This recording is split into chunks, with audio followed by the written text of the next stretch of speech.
జైల్లో ఉంటూనే ఒక వ్యక్తి 4 డిగ్రీలు 3 పీజీలు కంప్లీట్ చేసినట్టు తెలుస్తుంది. అలాంటిది ఇప్పుడు తెలంగాణ రాష్ట్రంలోనే అత్యధిక మార్కులు సంపాదించి ఆయన బంగారు పతకం అండ్ అలాగే బుక్ ప్రైజ్ అవార్డులని కూడా ఆయన అందుకోబోతున్నాడు. సో ఈ నేపథ్యంలో వ్యక్తి చూసుకుంటే గనక యుగేందర్ అనే వ్యక్తి తిరుపతి జిల్లాలో నివసించేవాడు. అలాంటిది ఆయన చూసుకుంటే ఒక 2010లోనే ఒక మైనర్ బాలుని కిడ్నాప్ చేసి హత్య చేశాడు. సో అప్పుడే ఆయనకి కోర్టు అయితే జీవిత ఖైదు కారాగారం అయితే విధించింది. నేపథ్యంలో 2010 నుంచి ఆయన కడపలో జైల్లో ఉంటున్నాడని చెప్పొచ్చు. అలాంటిది ఆయన జైల్లో ఉన్న ఆయన ఆలోచన మాత్రం మారలేదు.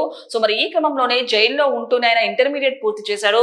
జైల్లో ఉంటూనే ఆయన పాత సిలబస్ ద్వారా 2 BAలని అండ్ అలాగే కొత్త సిలబస్ ద్వారా 2 BAలని కంప్లీట్ చేసినట్టు తెలుస్తుంది. సో జైల్లో ఉంటూనే కంప్యూటర్ శిక్షణ అండ్ అలాగే కార్పెంటర్ శిక్షణ కూడా పొందాడు అండ్ అలాగే NAC సర్టిఫికేట్ కూడా పొందినట్టు తెలుస్తుంది. సో 4 MAలు కూడా పూర్తి చేశాడు అండ్ అలాగే 8 పాయింట్లతోటి తెలంగాణ రాష్ట్రంలోనే BAలో అత్యధికంగా మార్కులు సంపాదించాడు. సో ఈ నేపథ్యంలో ఈ నెల 30 తారీఖున కూడా ఆయనకి సత్కారం చేయబోతున్నారు బంగారు పథకం తోటి. అలాగే బుక్ ప్రైజ్ అవార్డు అయితే అందుకోబోతున్నారని చెప్పొచ్చు.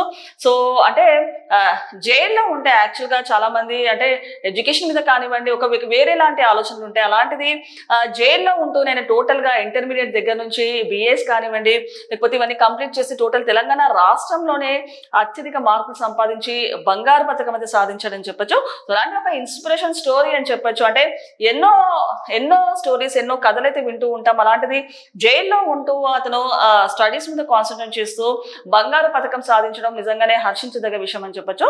నేపథ్యంలో అసలు యుగేందర్ గురించి డీటెయిల్స్ ఏంటి అండ్ అలాగే ఎలాంటి ఎడ్యుకేషన్ కంప్లీట్ చేశాడు, ఎలాంటి పథకాలు అందుకోబోతున్నాడు ఒకసారి పూర్తి స్థాయిలో విశ్లేషించుకుందాం. కడపలో 4 డిగ్రీలు 3 పీజీలు ఓ జీవిత ఖైదీ. జైల్లో ఉంటూనే ఓ జీవిత ఖైదీ 4 డిగ్రీలు 3 పీజీలు పూర్తి చేశాడు. తెలుగు రాష్ట్రాల్లో అత్యధికంగా మార్కులు సాధించిన అతడు బంగారు పథకం అండ్ అలాగే బుక్ ప్రైజ్ అవార్డు అందుకోబోతున్నాడు. సో తిరుపతి జిల్లా ఏర్పేడు మండలం చెంగాలపల్లికి చెందిన యుగేందర్ ఇంటర్మీడియట్ చదువుకునే సమయంలో మైనర్ బాలుని కిడ్నాప్ చేసి హత్య చేశాడు. సో కోర్టు జీవిత ఖైదు విధించడంతో 2010 నుంచి కడప కేంద్ర కారాగారంలో శిక్షణ అనుభవిస్తున్నాడు. జైల్లో నుంచి దూర విద్య ద్వారా ఇంటర్ పూర్తి చేశాడు. డాక్టర్ బిఆర్ అంబేద్కర్ దూర విద్యలో పాత సిలబస్ ప్రకారం 2 BAలు కొత్త సిలబస్ ప్రకారం మరో 2 BAలు పూర్తి చేశాడు. 3 MAలు సైతం చదివాడు. సో జైల్లోనే కంప్యూటర్ కార్పెంటర్ శిక్షణ తీసుకున్నాడు.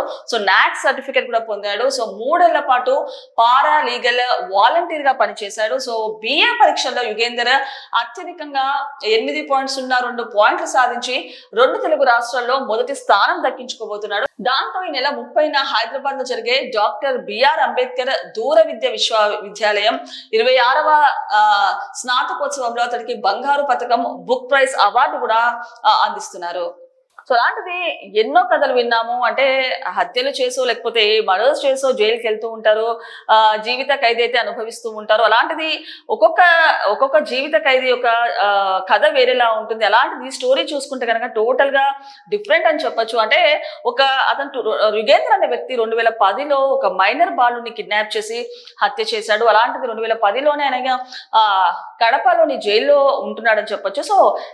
సో జైల్లో ఉంటూనే ఆయన ఇంటర్మీడియట్ దగ్గర నుంచి BAలు కానివ్వండి కంప్యూటర్స్ కోర్స్ అయితే చేశాడని చెప్పొచ్చు. అలాంటిది 2 BA కోర్సులు అండ్ అలాగే 2 పాత సిలబస్ ద్వారా మరో 2 BA కోర్సులు కొత్త సిలబస్ ద్వారా పూర్తి చేశాడని చెప్పొచ్చు.